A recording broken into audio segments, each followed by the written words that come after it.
శ్రీకాళహస్తీశ్వర జ్ఞాన ప్రసూనాంబాయ నమః. శ్రీకాళహస్తిలో పరమశివుడు స్వయంభూ వాయులింగముగా వెలిసిన ప్రసిద్ధ శైవ క్షేత్రం మరియు బ్రహ్మదేవుడు కైలాస పర్వతం నుండి ఒక భాగాన్ని తెచ్చి ఇక్కడ ప్రతిష్ఠించడం వలన ఈ క్షేత్రానికి దక్షిణ కైలాసం అని పేరు వచ్చింది. స్వర్ణముఖి నది తీరాన వెలిసిన పుణ్యక్షేత్రం శ్రీకాళహస్తి. పార్వతీదేవి పరమశివుని ప్రార్థించి జ్ఞానాన్ని పొంది శ్రీ జ్ఞాన ప్రసూనాంబాదేవిగా పేరు పొందింది. భక్తుల కొంగు బంగారమై విరజల్లుతుంది. జగద్గురు శ్రీ ఆది శంకరాచార్యులు వారు ఈ క్షేత్రానికి విచ్చేసి అమ్మవార్ల సన్నిధిలో అర్ధమేరు శ్రీ చక్రాని ఆలయం లోపల స్ఫటికలింగాన్ని స్వయంగా ప్రతిష్ఠ చేశారు. తిన్నడు అనే కిరాతకుడు భక్తితో పరమశివునికి తన కన్నుని సమర్పించి భక్త కన్నప్పగా కీర్తింపబడ్డాడు.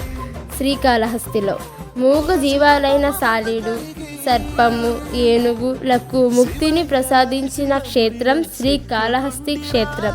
ప్రతి సంవత్సరం అత్యంత వైభవంగా జరిగే మహాశివరాత్రి బ్రహ్మోత్సవములు శ్రీకాళహస్తీశ్వర స్వామి శ్రీ జ్ఞాన ప్రసూనాంబ అమ్మవార్ల రథోత్సవ వేడుక అంగరంగ వైభవంగా నిర్వహించబడును. నారద పుష్కరిణి నందు తెప్పోత్సవము జరుగును.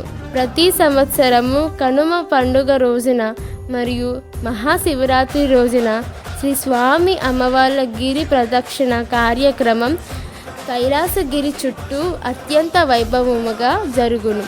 గిరి ప్రదక్షిణ 23 కిలోమీటర్లు.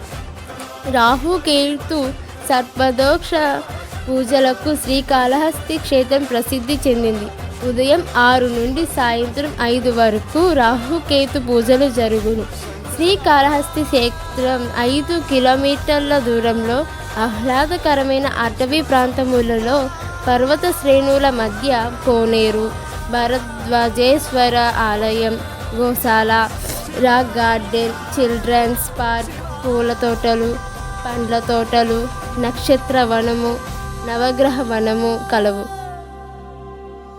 శ్రీకాళహస్తి నుండి విమానాశ్రయము 25 కిలోమీటర్ల దూరంలో ఉంది. అరాహో.